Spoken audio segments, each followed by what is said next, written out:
नमस्कार। अमरता की इच्छा, ये तो मतलब शायद हमेशा से इंसान के मन में रही है। हाँ, सदियों पुरानी चाहत है ये। बिल्कुल। लेकिन आज हम इसे विज्ञान के चश्मे से देखने वाले हैं। अच्छा। हमारे पास एक लेख है, अमरता की वैज्ञानिक खोज, रॉबर्ट कॉर्निश से चेतना मैपिंग तक।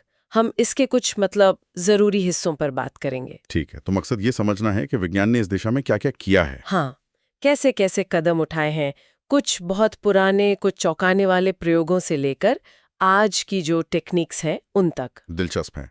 तो चलिए शुरू करते हैं 1940 के दशक से। रॉबर्ट कॉर्निश, कॉर्निश, हाँ। उनका दावा था कि उन्होंने एक रेजरेक्शन मशीन बनाई है, मतलब मरे हुओं को जिंदा करने वाली मशीन। उन्होंने कुत्तों पर प्रयोग किए, अपने घर पर ही। उन्हें मतलब क्लिनिकली मृत घोषित करवाकर फिर कुछ केमिकल इंजेक्शंस और एक तरह के पंप से वापस जिंदा करने की कोशिश की। हाँ बिल्कुल। ये सोचना भी अजीब है कि उस जमाने में ऐसे प्रयोग कितने विवादास्पद रहे होंगे, कितनी सनसनी फैली होगी। और जब उन्होंने इंसानों पर प्रयोग की अनुमति मांगी तो जाहिर है नहीं मिली, सरकार ने रोक दिया। और ये बात हमें सोचने पर मजबूर करती है, मतलब विज्ञान की नैतिक सीमाएं क्या हों। सही बात है। सिर्फ इसलिए कि कुछ किया जा सकता है, क्या वो करना चाहिए? खासकर जब जीवन और मृत्यु का सवाल हो। बिल्कुल। फिर कहानी थोड़ी आगे बढ़ती है। 1960s में डॉक्टर होजे डेलगाडो, हाँ, डेलगाडो। इनका काम भी काफी अलग था। उन्होंने एक बंदर के दिमाग में एक चिप लगा दी, जिसे वो रिमोट से कंट्रोल कर सकते थे। बटन दबाया, बंदर खड़ा हो गया, दूसरा दबाया, बैठ गया।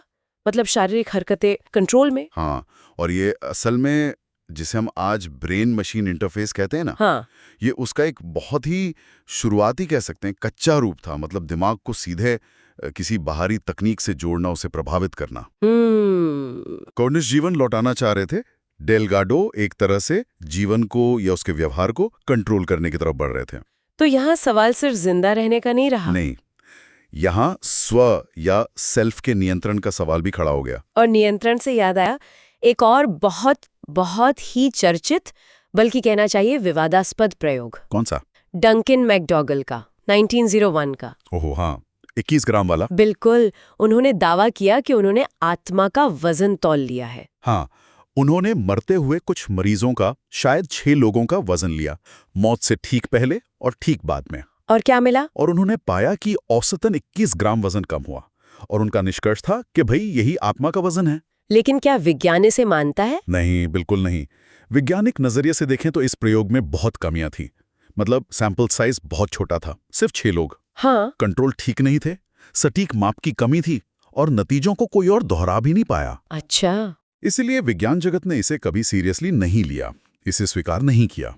तो फिर इसका जिक्र बार बार क्यों होता है? ये 21 ग्राम वाली बात इतनी मशहूर क्यों है? क्योंकि देखिए, भले ही तरीका अवैज्ञानिक था, उसने उस बुनियादी सवाल को छुआ, उसे हवा दी जो आज भी बहुत रेलेवेंट है। कौन सा सवाल? कि क्या चेतना, या जिसे लोग आत्मा कहते हैं, वो सिर्फ शरीर की बायोलॉजिकल क्रियाओं का नतीजा है, या उससे कुछ ज्यादा है? क्या वो शरीर से अलग मौजूद रह सकती है? यही सवाल अलग अलग शक्लों में आज भी चेतना पर जो रिसर्च हो रही है, उसको कहीं ना कहीं ड्राइव कर रहा है। तो मतलब इन पुराने, कुछ हद तक अजीब से लगने वाले प्रयोगों से आज हम कहाँ पहुंचे हैं? अमरता की खोज अब किस दिशा में जा रही है? आज फोकस थोड़ा बदला है। अब जोर भौतिक शरीर को दोबारा चलाने या आत्मा तोलने पर उतना नहीं है। तो किस पर है? अब चेतना को समझने और उसे संरक्षित करने पे ज्यादा ध्यान है।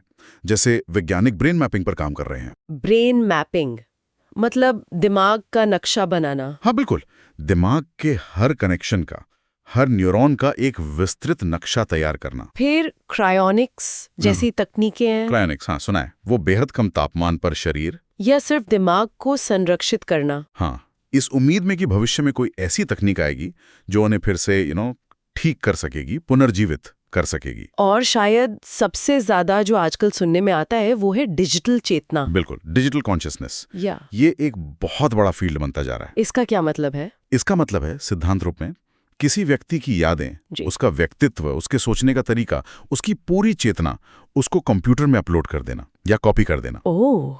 आइडिया यह है कि अगर शरीर नष्ट भी हो जाए तो चेतना का वो डिजिटल रूप, वो इन्फॉर्मेशन एक तरह से जीवित रह सकती है। ये तो अमरता की एक बिल्कुल ही अलग परिभाषा हो गई। हाँ, ये जैविक अमरता से सूचनात्मक अमरता की तरफ एक शिफ्ट है। शायद थोड़ी डरावनी भी लगे कुछ लोगों को। तो अगर हम संक्षेप में देखें तो अमरता की ये वैज्ञानिक खोज ये कहाँ से शुरू हुई?